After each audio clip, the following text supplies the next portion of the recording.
Programme آج اسلام میں ریحان احمد یوسفی آپ کو خوش آمدید کہتا ہے۔ ناظرین، ہمارے یہاں عام طور پر یہ خیال کیا جاتا ہے کہ سیاست منافقت کا دوسرا نام ہے۔ اچھے لوگ اول تو اس میدان کا رخ ہی نہیں کرتے، اور اگر آ بھی جائیں تو ان کا دامن بھی آلودہ ہو جاتا ہے۔ حالانکہ حقیقت یہ ہے کہ انسانوں کی خدمت کا اگر کوئی بہترین میدان ہو سکتا ہے تو یہی سیاست کا میدان ہے۔ شرط یہ ہے کہ ہم ان احکام سے واقف ہوں جو ہمارے دین نے ہمارے لیے اس حوالے سے مقرر کیے ہیں، ہمارے حکمران اپنی دینی ذمہ داریوں سے واقف ہوں، اور ہمارے عوام الناس اپنی ذمہ داریوں سے آگاہ ہوں۔ اس ضمن میں گفتگو کرنے کے لیے ہم نے آج اپنے اسٹوڈیوز میں مدعو کیا ہے ممتاز عالم دین، سیاسی کارکن، حجت الاسلام علامہ سید قمر نقوی صاحب کو۔ آپ کئی کتابوں کے مصنف ہیں، بے مثال مقرر ہیں۔ ہم آپ سے گفتگو کریں گے۔ آپ کے ساتھ تشریف فرما ہے ممتاز ریسرچ اسکالر جناب جاوید احمد غامدی صاحب۔ ناظرین، ہم گفتگو کا آغاز کرتے ہیں، لیکن پہلے ہمیں لینا ہوگا ایک شارٹ بریک۔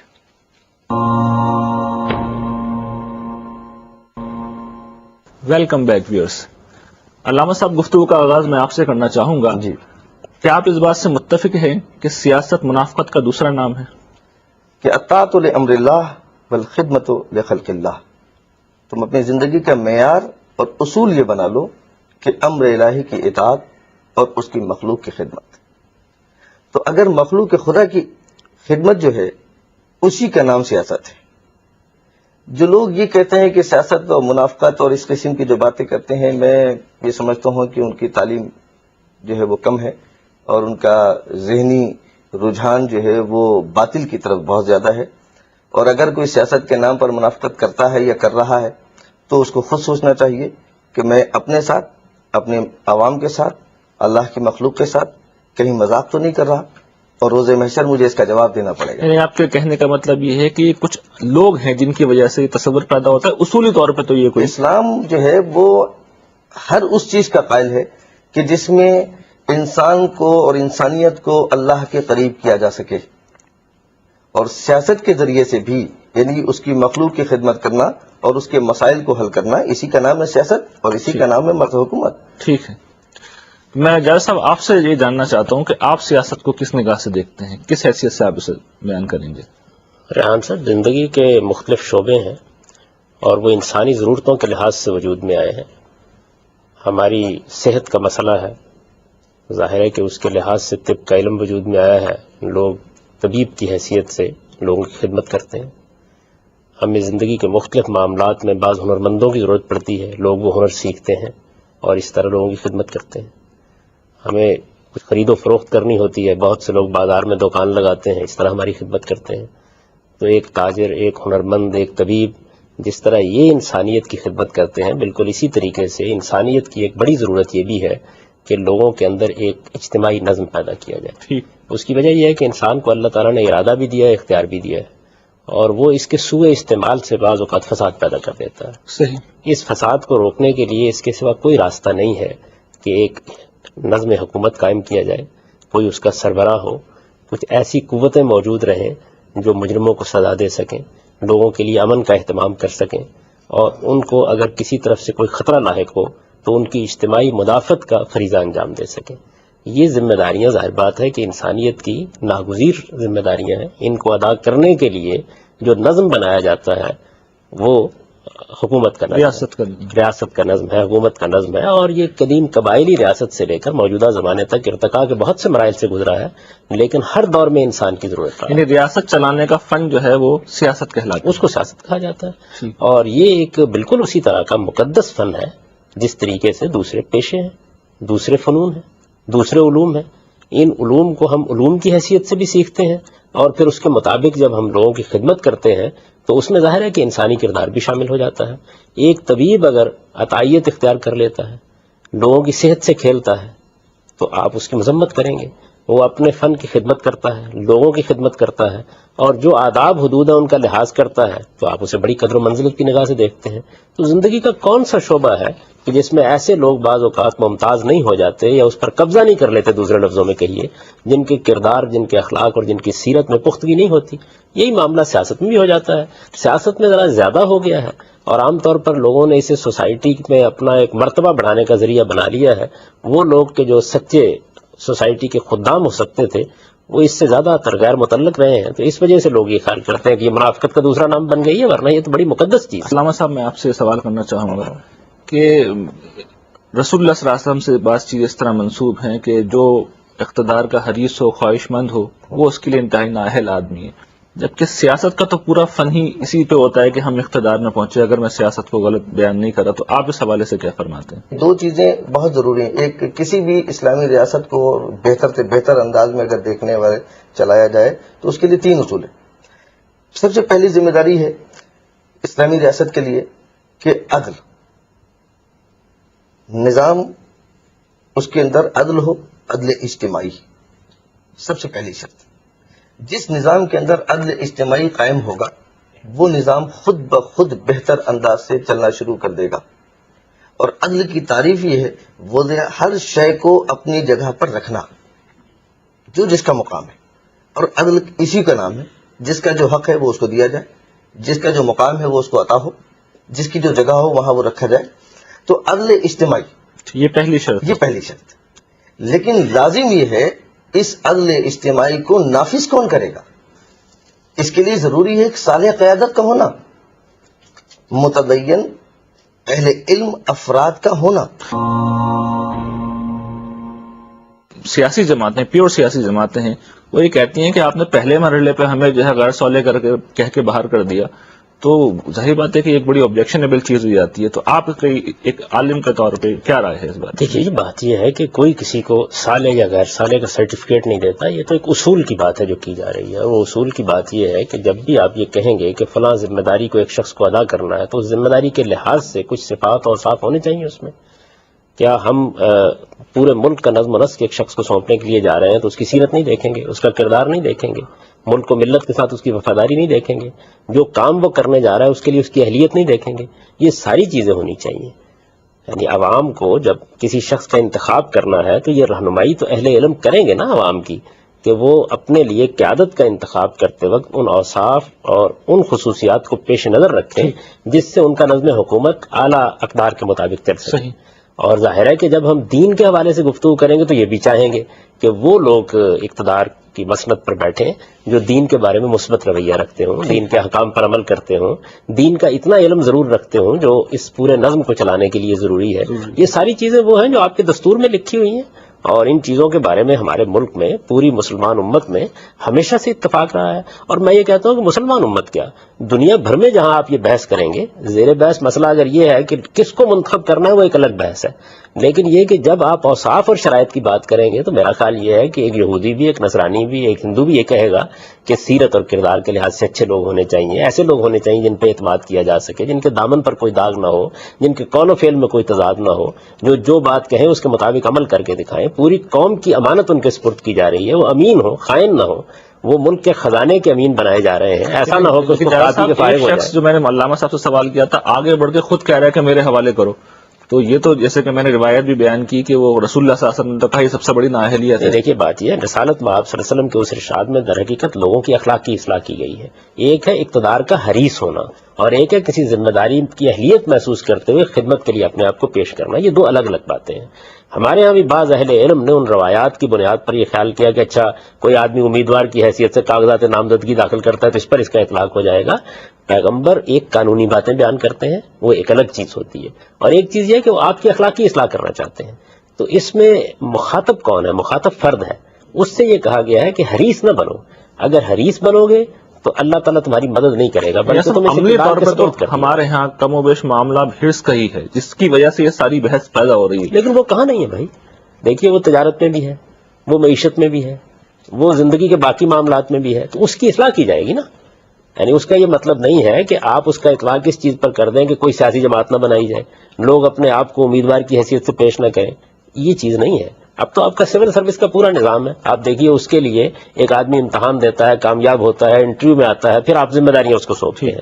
تو یہ بالکل اور چیز ہے، اور کسی منصب کا حریص ہونا ایک بالکل الگ. یہ آپ کے نزدیک یعنی خدمت کے لیے اپنے آپ کو پیش کرنا، یا یہ خیال کرنا اگر بلایا جاتا ہے کہ کچھ لوگ بلایا جاتا ہے نا، جب آپ انتخابات کراتے ہیں تو ایسا نہیں ہوتا کہ کوئی آدمی جا کے وہاں سے چھین لینا چاہتا ہے. آپ قانون کے مطابق، دستور کے مطابق لوگوں کو موقع دیتے ہیں کہ وہ لوگ اپنے آپ کو پیش کریں جو یہ ذمہ داری پوری کر سکتے ہیں اور سیرت اور کردار کے لحاظ سے لوگوں کی بہتر رہنمائی کر سکتے ہیں. آدمی اپنے بارے میں ایک اعتماد محسوس کرتا ہے, وہ کہتا ہے کہ میں یہ ذمہ داری ادا کرنے کی کوشش کروں گا, اللہ سے بھی میں دعا کرتا ہوں کہ وہ میری مدد کرے اس معاملے میں. حریص ہونا ایک بالکل الگ چیز ہے. حریص آدمی سے آپ عدالت کی توقع نہیں کر سکتے, امانت کی بھی نہیں کر سکتے, امانت کی توقع بھی نہیں کر سکتے. اس کی طرف حضور نے توجہ دلائی ہے کہ جو آدمی حریص ہے اس کا, اس کو ہم یہ ذمہ داری نہیں دیں گے. ٹھیک ہے. یہ بات ہے. علامہ صاحب, اس میں ایک سوال اب یہ پیدا ہوتا ہے, بحث کو ہم آگے بڑھاتے ہیں, وہ یہ کہ مسلمان حکمران جو ہے اس کا انتخاب آپ کی نظر میں کس طرح ہوتا ہے اور کس طرح ہونا چاہیے؟ قانون صاحب نے بڑی اچھی بات کی, اور بات حقیقت یہ ہے کہ دیکھیے میں نے عرض کیا کہ صالح قیادت کا ہونا لازم ہے, اور نظام غیر صالح کے حوالے کرنا نہ شرعن درست ہے, نہ اخلاقاً درست ہے, نہ سماجن درست ہے. اور حریص نہیں ہونا چاہیے, نفس امارہ کا پجاری نہیں ہونا چاہیے, اپنے نفس کے اندر جکڑا ہوا نہیں ہونا چاہیے. اس کے اندر بقول حضرت علی علیہ السلام کا ایک قول کہ حکومت میرے نزدیک بکری کے بہتے ہوئے نزلے سے بدتر ہے, ٹوٹی ہوئی چپل سے بدتر ہے. لیکن ہاں, اگر میرے ذریعے سے عدل و انصاف قائم ہو سکے, لوگوں کو حقوق مل سکیں, معاشرے کے اندر بہتری آ سکے, اور اللہ کا قانون قرآن و سنت کی حاکمیت قائم ہو سکے, تو بے شک میں اس خدمت. یہی ایکچولی ہم جاننا چاہ رہے ہیں کہ یہ اسلام کے نقطہ نظر سے یہ نظام کس طرح قائم ہوگا, کیا اس کا طریقہ کار ہے, کیا پروسیجر ہے, تاکہ پھر عوام کے سامنے ایک پکچر آ جائے کہ ہمارے ملک کا جو قانون ہے یا دیگر مسلمان ملکوں کا قانون ہے اس کے حساب سے ہے یا نہیں ہے. دیکھیں, قرآن تو واضح طور پر آپ کو ایک معیار دے رہا ہے کہ آپ کو انصاف قائم کرنا ہے, قرآن و سنت کی حاکمیت. میں سمجھتا ہوں, میں اپنا سوال واضح نہیں کر رہا, میں بالکل متعین ہو کے پوچھتا ہوں کہ آپ کے خیال میں جو شخص آئے حکومت پہ زبردستی قبضہ کر لے وہ ٹھیک ہے, جمہوری طریقہ ہونا چاہیے, تو کیا اس میں سے صحیح رائے آپ کے نزدیک؟ دیکھیے, اس سلسلے میں اگر آپ بات کرنا چاہتے ہیں تو میں یہ سمجھتا ہوں کہ دو قسمیں ہیں. آپ کے کانسٹیٹیوشن کے اندر بھی, آئین پاکستان میں بھی ایک بات لکھی ہوئی ہے کہ اس ملک میں قرآن و سنت کے خلاف کوئی قانون نہیں بنے گا. یہ بات واضح ہے اور طے ہے. جبکہ عملی طور پر اگر آپ دیکھیں تو اس ہی ملک کے اندر آج بھی برٹش لا کے مطابق عدالتوں میں فیصلے ہو رہے ہیں, اور آج بھی یہاں بے انتہا قوانین ایسے ہیں جو قرآن و سنت سے ٹکراتے ہیں, شریعت اور محمدی سے دور ہیں. مسائل تو اپنی جگہ پر ہیں. اس کی وجہ کیا ہے؟ اس کی وجہ ہی یہ ہے کہ یہ قانون میں تو یہ لکھ دیا گیا کہ قرآن و سنت کے خلاف کوئی قانون نہیں بنے گا, لیکن بنانے والے قوانین جو ہیں وہ خود قرآن و سنت سے آگاہ نہیں ہیں, وہ خود قرآن و سنت سے دور ہیں. جو شخص حکمران ہے وہ سب چیزوں سے واقف ہے, صالح بھی ہے, اس نے بالجبر حکومت پر قبضہ کر لیا, آپ سینکشن کریں گے اسے؟ نہیں, بالجبر کا حق کسی کو نہیں ہے, اس لیے کہ اگر حق حکومت, اگر آپ ابتدائی سے دیکھیں تو حق حکومت انبیاء علیہ الصلوۃ والسلام اور آخری نبی حضرت محمد مصطفیٰ احمد مصطفیٰ صلی اللہ علیہ وسلم کا حق تھا. ٹھیک ہے, اور یہ حق ان کے ہی پاس اس لیے تھا کہ اس نظام کو جو اللہ نے عطا کیا, اس نظام کو ان سے بہتر چلانے والا کوئی کائنات میں نہ تھا, نہ ہو سکتا ہے.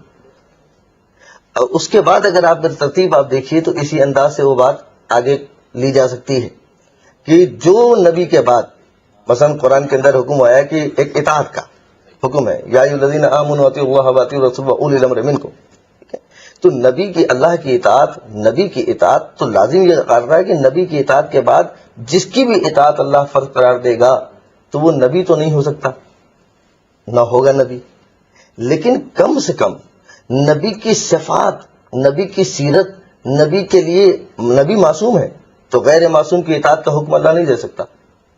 پھر اب وہ آئے اس کی اطاعت ہو کہ جو بھی معصوم ہو لیکن نبی نہ ہو, اور نبی تو ہوگا بھی نہیں اور نہ ہو سکتا. مسلمان حکمران جو ہے وہ آپ کے نزدیک کن بنیادوں پر اسے حکومت ملنی چاہیے؟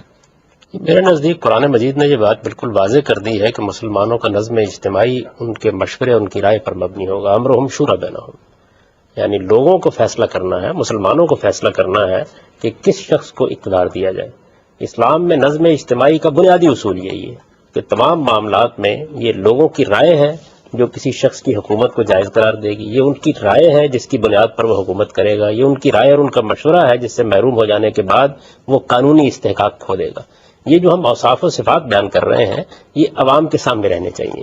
یعنی ان کو اپنے حکمرانوں کو منتخب کرتے ہوئے یہ دیکھنا چاہیے کہ وہ سیرت اور کردار کے لحاظ سے کیسے ہیں، دین کے ساتھ محبت کے لحاظ سے کیسے ہیں، اخلاقی اقدار کی پابندی کے لحاظ سے کیسے ہیں. یہ ان کی رہنمائی ہے، لیکن فیصلہ بہرحال ان کو کرنا ہے، اور انہی کی تربیت کی جائے گی، انہی کی تعلیم میں بہتری پیدا کی جائے گی اگر ہم بہتر نتائج چاہتے ہیں. حق انہی کا ہے، یہ ان کو فیصلہ کرنا ہے کہ ان کا حکمران کون ہونا چاہیے. بلکہ میرے نزدیک تو تمام مملکت کے امور جتنے ہیں ان میں سب فیصلے اسی اصول کی بنیاد پر ہوں گے.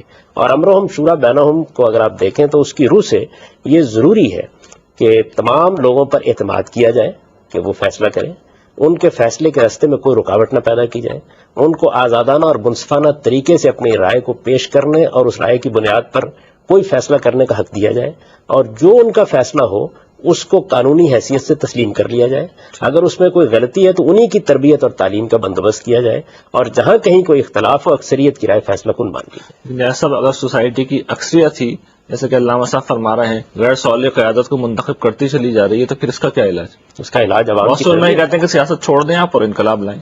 اس کا علاج عوام کی تربیت ہے. دیکھیے بات یہ ہے کہ اگر یہ اصول قائم ہو گیا، یا تو اس سے مختلف کوئی طریقہ بیان کیا جائے نا کہ وہ کہاں سے آئے گا، آسمان سے نازل ہوگا، اللہ تعالیٰ نامزد کریں گے، کسی خاندان کا استحقاق ہے، یا تو یہ کہیے. اگر ایسا نہیں ہے، امرہم شورا بینہم کا اصول ہے، اس سے کوئی شخص اختلاف کر سکتا ہے علمی لحاظ سے، لیکن میں مطمئن ہوں اس بات کے اوپر کہ قرآن مجید میں یہ اصول ہم کو دے دیا گیا ہے. اور اس لحاظ سے اسلامی حکومت ایک خالص جمہوری حکومت ہوتی ہے. میں خالص کا لفظ استعمال کر رہا ہوں، یعنی اس درجے کی جمہوری حکومت ہوتی ہے کہ جس کے اندر ادنا درجے میں بھی کوئی اور شائبہ نہیں ہونا چاہیے. لہذا لوگوں کو فیصلہ کرنا ہے. اب لوگ اچھے نہیں ہیں، لوگ اچھے لوگوں کا انتخاب نہیں کر رہے، لوگوں کا شعور بہتر نہیں ہے، تو یہاں پر اصل میں علماء اور دانشوروں کی یہ ذمہ داری ہے کہ وہ عوام کی تربیت کریں. کسی قوم کی آپ جیسی تربیت کریں گے اسی کے لحاظ سے نتائج دیکھیں. یعنی ہم ان کو کوسنے نہیں دے سکتے، طنز و تعریض کا نشانہ نہیں بنا سکتے. ہمارے عوام کی تربیت کے لیے ہم نے کیا ہے، ان کی تعلیم کے لیے ہم نے کیا ہے. تو ہم سب کو مل کر ان کی تعلیم اور تربیت کا اہتمام کرنا چاہیے، تاکہ ان کے سامنے سیرت و کردار کے اعلیٰ نمونے آئیں، وہ محسوس کریں کہ یہ کوئی اقتدار کا کھیل نہیں ہے، یہ ایک بڑی ذمہ داری ہے. اس کے ذریعے سے اجتماعی عدل قائم ہونا ہے، اس کے لیے ایک فلاحی ریاست بننی ہے. اگر یہ سارے اقدار اور سارے مطامع نظر ان کے سامنے ہوں گے اور ان کی تربیت ہوگی تو بہتر لوگوں کا انتخاب. جیسا علامہ صاحب نے ایک آیت کوٹ کی تھی قرآن کریم کی، سورہ نساء کی آیت ہے، اطیعوا اللہ و اطیعوا الرسول واولی الامر منکم، تو آپ اس کو کس طرح دیکھتے ہیں؟ اس میں یہ بنیادی اصول بیان کر دیا گیا ہے کہ مسلمان جس طریقے سے اپنی انفرادی زندگی میں اس کے پابند ہیں کہ اگر اللہ اور رسول نے کوئی حکم دیا ہے تو اس کے سامنے سر اطاعت جھکا دیں، اسی طرح اجتماعی زندگی میں بھی اس کے پابند ہیں. آگے یہ بیان کر دیا گیا کہ فَإِن تَنَازَعْتُمْ فِي شَيْءٍ فَرُدُّوهُ إِلَى اللَّهِ وَالرَّسُولِ، یعنی اگر کسی معاملے میں کوئی اختلاف ہوگا تو وہاں اللہ اور رسول کا حکم فیصلہ کن ہو جائے گا. یہ تو آپ کے اسلام کا ناگزیر تقاضا ہے، انفرادی زندگی میں بھی اجتماعی زندگی میں بھی. مسلمان کہتے ہی اس کو ہیں کہ جو اپنی عقل اور رائے پر اللہ اور رسول کی حکومت کو تسلیم کر لیتا ہے. اس کے بعد ظاہر ہے کہ جو نظم اجتماعی بنے گا وہ بھی اطاعتی کے اصول پر بنے گا. تو اگر کسی شخص کو ہم نے اپنا حکمران منتخب کیا ہے یا اس کے تحت کوئی نظم بنایا ہے تو ہم سب کو اس کی پابندی کرنی چاہیے، الا یہ کہ کوئی بات اللہ کے کسی حکم کے خلاف ہو. اس میں اصول یہ ہے کہ لا طاعت لمخلوق فی معصیت الخالق. لیکن جو روایات ہم دیکھتے ہیں زمن میں وہ تو یہ ہے کہ آپ اطاعت کریں جب تک کہ کفر بواح کا ارتکاب نہ ہو جائے. یہ بات یہ ہے کہ اطاعت کریں یہ زیر بحث نہیں ہے، آپ بغاوت کب کریں؟ یعنی اطاعت تو قانون کی جاتی ہے، برے سے برے حالات میں بھی قانون کی پابندی کی جاتی ہے. آپ بغاوت کب کریں؟ یعنی کب آپ قانون کو توڑنے کا فیصلہ کر لیں، کب آپ ہاتھ میں تلوار اٹھا لیں. یہ وہ بیان کیا جا رہا ہے کہ اس وقت تک جب تک لوگ نماز کا اہتمام کر رہے ہیں، کسی کھلے کفر کا ارتکاب نہیں کر رہے، تو بغاوت سے اجتناب کیا جائے. کیونکہ بغاوت میں انسانوں کی جانیں، انسانوں کے مال، یہ سب ہدف بن جاتے ہیں. تو اس وجہ سے بغاوت کے معاملے میں لوگوں کو یہ حق نہیں دیا گیا کہ جس کا جی چاہے اٹھے اور وہ اٹھ کر ایک دن یہ کہے کہ میں سول نافرمانی کی ابتدا کر رہا ہوں. علامہ صاحب یہی چیز اب میں آپ سے پوچھنا چاہتا ہوں کہ یہ جو ہمارے ہاں تصور ہے کہ اطاعت کی جائے گی آخری حد تک، اور جاوید صاحب نے بتائی بس بغاوت سے ریلیٹڈ، آپ ایگری کرتے ہیں اس بات سے؟ نہیں، اطاعت جو ہے وہ غیر صالح قیادت اگر ہو، اسلامی حکومت اگر نہ ہو تو ان حکمرانوں کی اطاعت شرعی طور پر واجب نہیں ہے، سوائے اس کے کہ اجتماعی قوانین کی آپ خلاف ورزی نہ کریں جس سے فساد یا فتنہ وجود میں آ جائے. اجتماعی عدل و انصاف کے لیے اگر آپ جو اپنا کردار پیش کر سکتے ہیں، زیادہ سے زیادہ معاشرے میں عدل قائم ہو، انصاف قائم ہو، محبت قائم ہو، اخوت ہو، قربانی اثار کے جذبے پیدا ہوں، تو اجتماعی فساد کا اختیار کسی کو نہیں. بالکل جینین مسئلہ ہے اس وقت اس امت میں بہت بڑے پیمانے پہ مشرق سے مغرب تک پیدا ہو چکا ہے. وہ یہ کہ اگر امام غائب تشریف لے آئے تو کس بنیاد کے اوپر ان کی امامت کو مانا جائے گا؟ یہ بنیادی سوال ہے. یعنی اس کے لیے ماخذ کیا ہوگا؟ قرآن ہوگا نا. اس کے علاوہ کوئی تیسری چیز تو ہو نہیں سکتی. سوال یہ ہے کہ وہ قرآن ہمیں کہاں سے سپورٹ کرے گا؟ جب یہ دور نبی کا گزرتا رہا اور اس کے بعد پہلی جس کو تاریخ میں دعوت ذوالعشیرہ کا نام دیا گیا اور اس کے اندر اپنے اقربا کو بلایا، خاندان کو بلایا، صاحب کو بلایا، سب کو بلایا اور بلا کے اس کے اندر دعوت دی، اللہ کا پیغام دیا.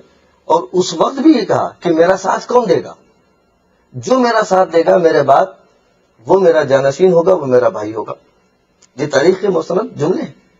اور اس وقت بھی 3 مرتبہ آواز دی اور تینوں مرتبہ صرف اور صرف حضرت علی علیہ السلام کھڑے ہوئے. اگرچہ وہ کم سنی تھی، ان کی وہ عمر ان کی 10-11 سال تاریخوں میں ہے، وہ یہ کم سنی تھی، لیکن پھر بھی وہ کھڑے ہوئے، ان کا میں ساتھ دوں گا. ٹھیک ہے. اس وقت سے لے کر یہ پہلا موقع تھا. اور اس کے بعد جب ہجرت کرنے کے لیے گئے تو ہجرت کی رات بھی حضرت علی کو جب لٹا کر کے گئے اور اس کے بعد غدیر خم تک جتنی آیات ہیں اس کے اندر مختلف مقام کے اوپر یہ بات موجود ہے کہ یہ اعلان کر کے گئے اور یہ اپنا فریضہ منصب ادا کر. کون سی آیات ہیں؟ یہ جو حکم دیا یا ایھا الرسول بلغ ما انزل الیک من ربک فإن لم تفعل فما بلغت رسالہ. دیکھیے ہر شخص جو ہے نا اس کو تفسیر کا تشریح کا حق ہے. ہم اپنا نقطہ نگاہ سے جو میں آپ کو پیش کر رہا ہوں. آیت نازل ہوئی، نبی کریم نے لوگوں کو جمع کیا اور سب ساتھ تھے. آخری حج تھا، لوگ چل ہی رہے تھے، کچھ آگے جا چکے تھے، کچھ پیچھے تھے، سب کو جمع کیا. اور اس کے بعد ممبر بنایا، ممبر بنا کر کے اس کے اوپر کھڑے ہو کر کے خطبہ دیا. خطبہ دینے میں انہوں نے پوچھا کیا میں تمہارے نفسوں پر تم سے زیادہ اولا نہیں ہوں؟ سب نے کہا یا رسول اللہ آپ ہمارے نفسوں سے زیادہ اختیار رکھتے ہیں، آپ اولا ہیں. اس وقت حضرت علیہ السلام کو انہوں نے باقاعدہ بازوؤں سے اٹھا کر کے اپنا خود کو اعلان کیا کہ من کنت مولا ہوں فہذا علی مولا، جس کا میں مولا ہوں اس کا علی مولا ہے.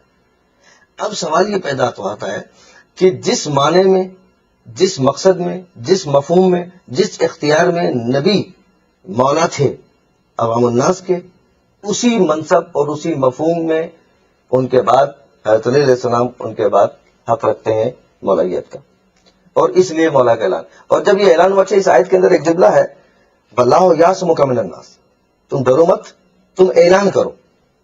ایسا کون سا یعنی پیغام تھا کہ جس کے لیے نبی یہ سوچا تھا؟ یہ جملہ اس بات کی دلیل ہے کہ اس سے پہلے بھی مختلف مقامات کے اوپر یہ اشارتاً کنایتاً یہ گفتگو آئی، لیکن نبی نے شاید اعلان نہیں کیا ظاہری طور پر. ظاہری طور پر یہاں اعلان ہوا. اس کے بعد پھر آیت نازل ہوئی الیوم اکملت لکم دینکم واتممت علیکم نعمتی، آج میں نے دین کو کامل کر دیا اور نعمتیں تمام کر دی. ہمارا نقطہ نگاہ یہ ہے کہ حضرت علیہ السلام کو باقاعدہ اپنے بعد نبوت کے بعد امامت کے منصب پر اور ولایت کے منصب پر فائز کیا اور اعلان کیا. صاحب علامہ صاحب کی گفتگو آپ نے ملاحظہ فرمائی. علامہ صاحب نے کئی اہم نکات جو ہے اور علمی نکات بیان کیے ہیں، قرآن کریم کی کئی آیات کے حوالے دیے ہیں. میں چاہتا ہوں کہ آپ بھی ان کے بارے میں اظہار خیال کر دیں. دیکھیے ویسے تو یہ جسارت ہوتی ہے، لیکن ظاہر ہے کہ آپ سوال کر رہے ہیں، انہوں نے اپنا نقطہ نظر بیان کیا ہے تو میں بھی اپنا نقطہ نظر بیان کیا دیتا ہوں. اور میں یہ سمجھتا ہوں کہ اس کو علمی پس منظری میں دیکھنا چاہیے. اس طرح کے معاملات میں زاویہ نظر کا فرق ہوتا ہے. یہ جتنی آیات پیش فرمائی ہیں انہوں نے، ہمارے نزدیک اس کا وہ مدعا و مفہوم نہیں ہے. اطیعوا اللہ واطیعوا الرسول واولی الامر منکم فإن تنازعتم فی شیء فردوہ الی اللہ والرسول. یہ وہ موقع تھا کہ جب اگر نبی کے علاوہ بھی کسی کو کوئی حق دینا تھا تو اس کو بیان ہونا چاہیے تھا. آیت کا مفہوم یہ ہے کہ ایمان والو اللہ کی اطاعت کرو، اللہ کے پیغمبر کی اطاعت کرو، اپنے حکمرانوں کی اطاعت کرو. اب اس کے فوراً بعد یہ فرمایا ہے کہ فإن تنازعتم فی شیء فردوہ الی اللہ والرسول. اگر کسی معاملے میں کوئی اختلاف ہو جاتا ہے، باہمی نزاعات ہو جاتے ہیں، تو اس میں اللہ اور رسول کی طرف لوٹایا جائے گا. ہمارے نزدیک یہ بالکل حجت قطعی ہے کہ اللہ اور رسول ہی ہیں کہ جن کے ساتھ منازعت نہیں ہے. لیکن اول الامر سے مراد ہی تو وہی لوگ ہیں. یہ میں وہی عرض کر رہا ہوں، یعنی یہ بات قرآن نے واضح کر دی اس آیت کے ذریعے سے کہ اللہ اور اللہ کے پیغمبر کے سوا ہر ایک سے منازعت ہو سکتی ہے. ورنہ تو کہنا یہ چاہیے تھا کہ اگر اس معاملے میں کوئی اختلاف ہو جائے تو پھر تینوں کی طرف رجوع کرو. بتایا یہ گیا ہے کہ اگر اول الامر سے بھی اختلاف ہو جاتا ہے تو پھر اللہ اور رسول ہیں جن کو آخری حجت کی حیثیت حاصل ہے. تو ہم یہ سمجھتے ہیں کہ اس آیت اختلاف کا حق یہ بتا رہا ہے، اختلاف کا حق یہ بتا رہا ہے کہ کوئی اور معصوم نہیں ہے. معصومیت نبی صلی اللہ علیہ وسلم پر ختم ہو گئی. آخری حجت پیغمبر کی ذات والا صفات ہے. الہام القاء کا دروازہ، وحی کا دروازہ ان کے بعد بند ہو گیا. نبوت کے بارے میں خود رسالت میں آپ صلی اللہ علیہ وسلم نے یہ فرما دیا کہ میرے بعد نبوت ختم ہو گئی ہے اور اب اس کے بعد صرف مبشرات رہ گئے ہیں. پوچھا گیا وہ کیا چیز ہے تو آپ نے فرمایا کہ رویا الرجل الصالح، یعنی یہ کسی اچھے آدمی کو کوئی خواب آ جائے، اس سے زیادہ کوئی چیز رسالت میں آپ صلی اللہ علیہ وسلم نے واضح کر دیا کہ باقی نہیں رہ گئی۔ اس آیت نے بالکل نص قطعی کے طور پر یہ بات واضح کر دی ہے کہ ہر شخص سے ہم کو اختلاف کا حق حاصل ہے، ہر شخص کے مقابلے میں اپنی رائے پیش کر سکتے ہیں، صرف اللہ اور اللہ کے رسول ہے جس کے سامنے ہم کو سرنڈر کر دینا ہے، جن کے احکام سے سرتابی کی کوئی گنجائش نہیں ہے۔ جہاں تک سورہ احزاب کی آیت کا تعلق ہے کہ اے پیغمبر آپ اللہ کا پیغام پہنچا دیں، اور اگر آپ نے اس کو نہیں پہنچایا تو گویا آپ نے رسالت کا حق ادا نہیں کیا۔ ہم یہ سمجھتے ہیں کہ یہ آیت جس جگہ آئی ہے وہاں پورا اس کا پس منظر موجود ہے۔ زید کے معاملے میں، سیدنا زید کے معاملے میں ایک بڑی نازک صورتحال پیش آ گئی تھی، نبی صلی اللہ علیہ وسلم نے ان کی شادی کرائی، وہ ظاہر ہے کہ ایک ایسی صورتحال تھی کہ جس میں اب وہ طلاق دے رہے تھے، حضور صلی اللہ علیہ وسلم کو اس کے بعد ایک اور حکم دیا جا رہا تھا، اس کا پوری تفصیل بیان کی گئی ہے، میں اس کی تفصیلات میں اس وقت نہیں جاتا۔ اس موقع کے اوپر نبی صلی اللہ علیہ وسلم کے بارے میں اوپر یہ کہا گیا ہے کہ آپ کیوں ڈر رہے تھے یہ بات کہتے ہوئے، اسی باب میں، اسی ضمن میں، اسی پس منظر میں یہ فرمایا گیا ہے کہ پیغمبر کا کام یہ ہوتا ہے کہ جو حکم اللہ تعالیٰ کی طرف سے اس کو دیا جائے وہ ادنا درجے میں لوگوں کی پرواہ کیے بغیر اس کی تبلیغ کرے، اور اگر پیغمبر یہ ذمہ داری انجام نہیں دیتا تو پھر کون انجام دے گا؟ اس کے معنی یہ ہے کہ سورہ احزاب رسالت ادا نہیں کیا۔ سورہ احزاب میں ہمارے نزدیک یہ واقعہ اس پس منظر میں ہے۔ جہاں تک آیت تطہیر کا تعلق ہے، وہ تو بالکل ازواج مطہرات کے بارے میں وضاحت سے بات بیان کر رہی ہے، اور آیت تطہیر کا ہرگز یہ مطلب نہیں ہے کہ کوئی معصومیت ہو گئی ہے۔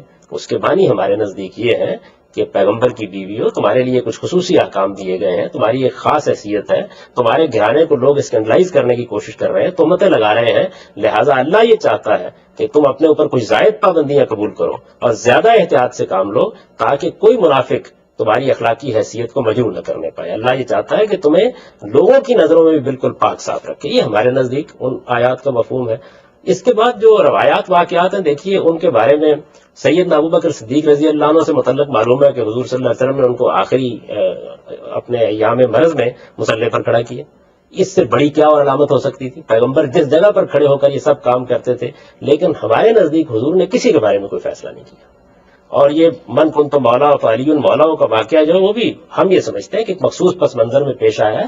سیدنا علی رضی اللہ عنہ کے ساتھ بعض لوگوں نے کچھ غلط رویہ اختیار کیا، تو اس موقع پر حضور نے لوگوں کو توجہ دلائی کہ یہ میرے عزیز ہیں اور ان کی ایک خاص حیثیت ہے، لہٰذا جو محبت تم مجھ سے رکھتے ہو ویسی محبت تم کو ان سے بھی رکھنی چاہیے۔ ہم اس کو اس معنی میں لیتے ہیں۔ اسی طریقے سے باقی معاملات میں بھی نہ ہم یہ کہتے ہیں کہ سیدنا ابوبکر صدیق کے بارے میں فیصلہ کیا گیا ہے، نہ یہ کہتے ہیں سیدنا علی رضی اللہ عنہ کے بارے میں فیصلہ کیا گیا ہے۔ ہم یہ سمجھتے ہیں کہ یہ اللہ تعالیٰ نے اصل میں خود فیصلہ کر دیا تھا کہ مسلمانوں کا نظم اجتماعی شورا پر مبنی ہوگا۔ آخری حجت اللہ اور رسول ہے، ان کے بعد امرہم شورا بینہم۔ ہمارے نزدیک اس کے یہ معنی ہو ہی نہیں سکتے۔ اس میں جو بات کہی گئی ہے وہ ہمارے نزدیک یہ ہے کہ میں تم سے کسی اجر کا مطالبہ نہیں کرتا، میں تو صرف مودت کا جو حق ہے، قرابت کی مودت کا حق ہے وہ ادا کر رہا ہوں، یعنی میری تمہاری رشتہ داری ہے اور اس رشتہ داری کا حق میں ادا کر رہا ہوں۔ رسالت میں آپ صلی اللہ علیہ وسلم کو یہ حکم دیا گیا تھا کہ وانذر عشیرتک الاقربین، سب سے پہلے آپ اپنے قریبی اعزاء کو دعوت دیجیے۔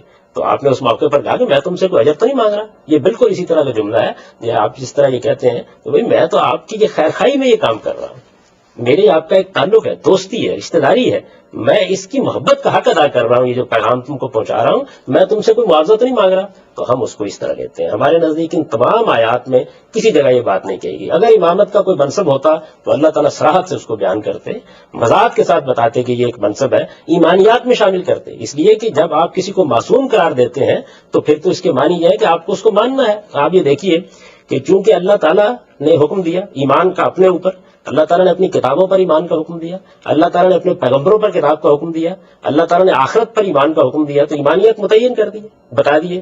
لہٰذا نبیوں کے بارے میں، فرشتوں کے بارے میں تو یہ کہا کہ ان پر ایمان لاؤ۔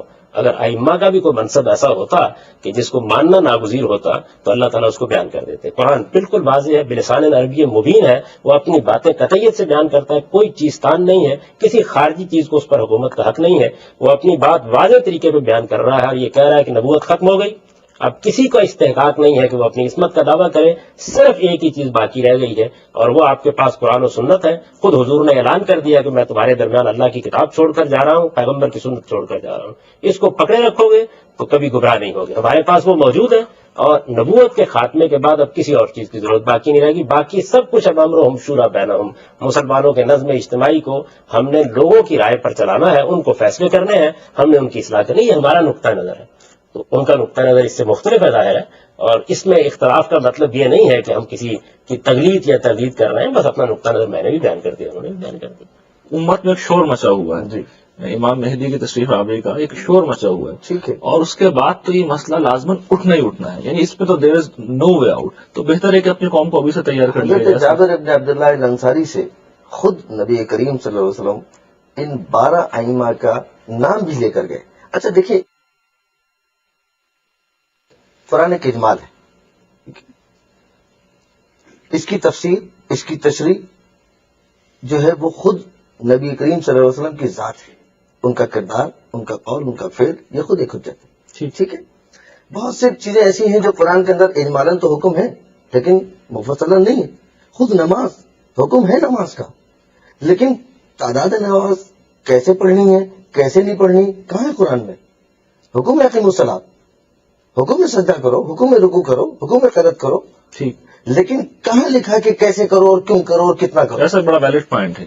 ایک منٹ، بنیادی ارکان میں سے ہے. ٹھیک ہے. اسی طریقے سے زکوٰۃ، زکوٰۃ کا حکم ہے 2 زکوٰۃ، نصاب زکوٰۃ کا کوئی عبادت بھی نہیں ہے بلکہ جی، ٹھیک ہے. کوئی عبادت تو نہیں ہے. اس طرح سے اجمال نہیں ہے، اجمالاً حکم قرآن اجمال دیتا ہے. بہت سارے احکامات ایسے ہیں جس کی تشریح اور لیکن اس میں سوال یہ بات ہوتا ہے علامہ صاحب کہ یہ عبادات کا نہیں، ایمانیت کا مسئلہ ہے. جی، ایمانیات میں تو قرآن اجمال نہیں کرتا. نہیں. دیکھیں ہمارے یہاں ایک مسئلہ مثلا تقلید کا مسئلہ ہے، اس میں ہم واضح کہتے ہیں کہ اصول دین میں تقلید حرام ہے. ہم اصول دین میں قطعاً تقلید جائز نہیں سمجھتے. فروع دین کے اندر وہ 3 شرائط ہیں، یا تو خود مجتہد ہو یا احتیاط پر عمل کر سکے، اور اگر ان دونوں پر نہیں کرتا تو اس پر تقلید لازم ہے. لیکن فروع دین میں یعنی احکامات کے اندر، فقہ کے اندر وغیرہ وغیرہ. اصول دین جو ہے ہمارے اور اہل سنت والجماعت کے نزدیک صرف چھوٹا سا ایک مسئلہ ہے کہ ہم اصول دین میں 5 چیزیں رکھتے ہیں: توحید، عدل، نبوت، امامت، قیامت. ٹھیک ہے. جبکہ ہمارے برادران کے ہیں توحید، نبوت، قیامت. یہ بیسک بنیادی چیز ہے. لیکن اس میں کوئی بہت بڑا ایسا اختلاف نہیں ہے. یہ ایک علمی مباحث ہیں کہ جس کو ہم بڑے آسان طریقے سے سمجھ بھی سکتے ہیں اور سمجھا بھی سکتے ہیں. ٹھیک ہے. مورد نظر نہیں بنانا چاہیے، نہ یہ مسائل عوام کے اندر جانے چاہیے. یہ تو بالکل آپ نے صحیح فرمایا کہ یہ چیزیں مورد نظر بننی بھی. ہمیں اصل میں کرنا کیا ہے جو ہمارے پیش نظر ہے وہ یہ کہ سوسائٹی کو ایجوکیٹ کریں، بجائے اس سے کہ عوامی قسم کے لوگ یہ کام کریں اور وہ عوام الناس کو ایک دوسرے سے لڑائیں، بھڑکائیں اور آمادہ پرسر بیکار کر دیں. اچھے اہل علم علمی انداز میں ان معاملات کو گفتگو کریں اور یہ بتائیں کہ یہ اصل میں ایک خاص سطح کا مسئلہ ہے اور یہ اس میں کوئی لڑنے جھگڑنے کی بات نہیں ہے. اس میں کوئی یہ بنیادی بات ہے. ایک حجت ہے مثال کے طور پر بعض وہ روایات جو تواتر کے ساتھ نقل ہے، تمام کتابوں میں موجود ہیں. خود ہمارے برادران اہل سنت کے موجود ہیں، ہمارے یہاں موجود ہیں، سائستہ کے اندر موجود ہیں، ابن ماجہ میں موجود ہیں، بہت ساری کتابوں کے اندر وہ احادیث کو جمع کر لیا جائے جو متفق علیہ ہے. ٹھیک ہے. مثال ٹھیک ہے، کہیں الفاظ کا فرق ہے، لفظوں کا فرق ہے، کہیں کچھ لفظ استعمال ہوا، کہیں کچھ لفظ استعمال ہوا، لیکن مفہوم ایک ہی سمجھا جاتا ہے. اب سب سے زیادہ محکم مثلا حدیث کی انی تارکم فیکم الثقلین کتاب اللہ و آیۃ اہل بیت ما ان تمسکتم بہما لن تضلوا بعدی. ابن ماجہ کی غالب. ٹھیک ہے. بہت ساری جگہ پر موجود ہے اور 500 راوی اس حدیث کو نقل کرنے کے لیے موجود ہیں اور مختلف جگہ پر. اب آپ دیکھیے کہ قرآن نے کہا قد جاءکم من اللہ نور و کتاب مبین، میں نے تمہارے طرف 2 چیزیں بھیجی ہیں، نور اور کتاب مبین.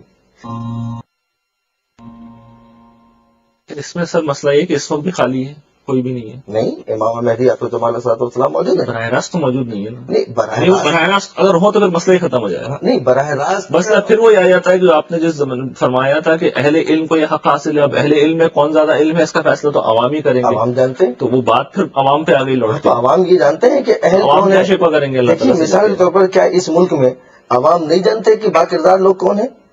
اتنا یعنی ایسا نہیں کہ اتنا بھی شعور نہیں رکھتے لوگ. بات یہ ہے کہ یہاں سے خوف ہٹا دیا جائے، مسلط کرنا چیزیں ہٹا دی جائیں، لوگوں کے ذہن کے اوپر جو ہے نا وہ ایک حکمرانی جو کی گئی استحصال کیا گیا، لوگوں کا معاشی استحصال کیا گیا، لوگوں کا علمی استحصال کیا گیا، لوگوں کا سیاسی استحصال کیا گیا، لوگوں کے ساتھ ظلم اور جبر کیا گیا، اور اس بنیاد کے اوپر آج بھی اس ملک کے اندر سارا نظام موجود ہے.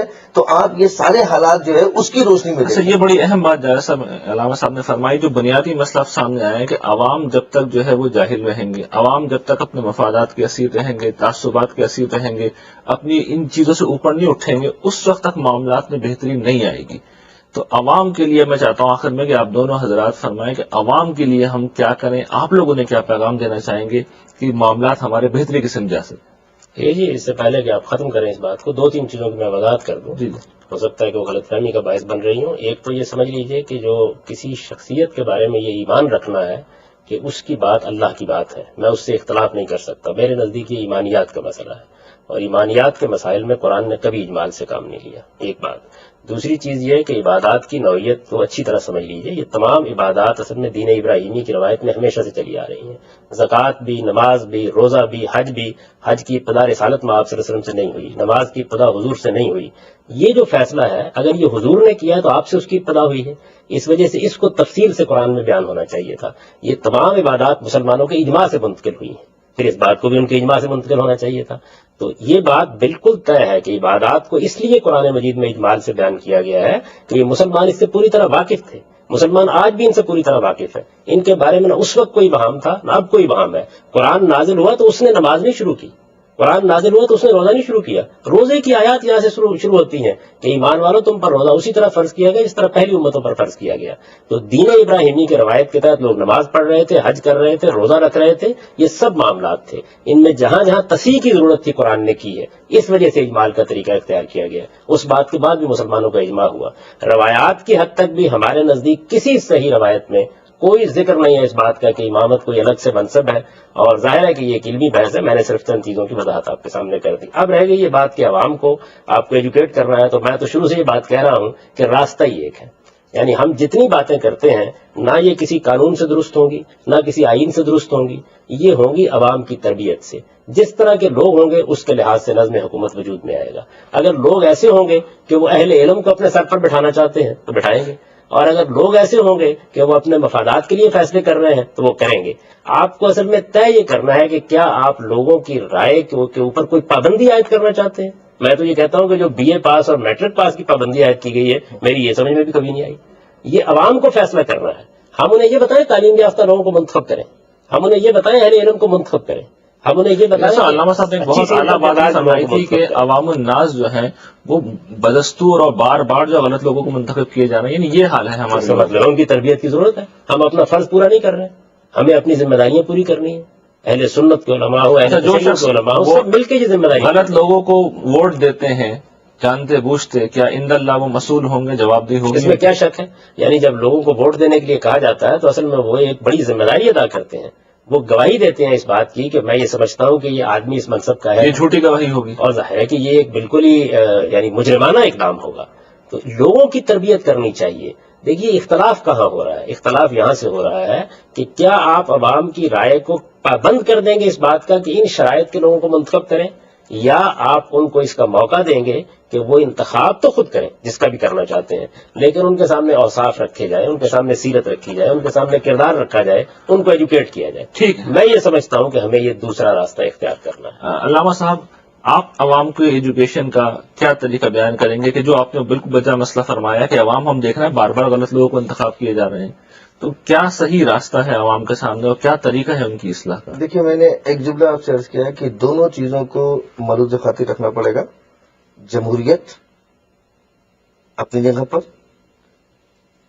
الہی حکومت اپنی جگہ پر. اپنی جگہ پر. ٹھیک. لازم نہیں ہے، ضرور نہیں ہے کہ الہی حکومت. علامہ صاحب آپ کا بہت بہت شکریہ. جاوید صاحب آپ کا بھی بہت ممنون ہوں، آپ تشریف لائے. آپ لوگوں کے آنے سے ہم نے بہت سی باتیں سیکھی اور یقین یہ ہے کہ ہمارے ناظرین نے بھی بہت سی باتیں سیکھی ہوں گی. جو سب سے اہم بات میرے نزدیک سیکھنے والی ہے آج کے پروگرام میں وہ یہ کہ ہماری اور آپ کی تقدیر ہمارے اپنے ہاتھ میں ہے. اگر ہم اچھے لوگوں کو منتخب کریں گے تو ہم اپنے حق میں بہتری کریں گے، اور برے لوگوں کا اگر ہم انتخاب کرتے ہیں تو پھر یہ ہم اپنے حق میں ہی برائی کریں گے. اب اپنے رضوان ریحان احمد یوسفی اور آج اسلام کی ٹیم کو اجازت دیجیے. اللہ نگہبان. ہمارے نزدیک اس کے یہ معنی ہو ہی نہیں سکتے. اس میں جو بات کہی گئی ہے وہ ہمارے نزدیک یہ ہے کہ میں تم سے کسی اجر کا مطالبہ نہیں کرتا، میں تو صرف مودت کا جو حق ہے، قرابت کی مودت کا حق ہے وہ ادا کر رہا ہوں. یعنی میری تمہاری رشتہ داری ہے اور اس رشتہ داری کا حق میں ادا کر رہا ہوں. رسالت میں آپ صلی اللہ علیہ وسلم کو یہ حکم دیا گیا تھا کہ وانذر عشیرتک الاقربین، سب سے پہلے آپ اپنے قریبی اعزاء کو دعوت دیجیے. تو آپ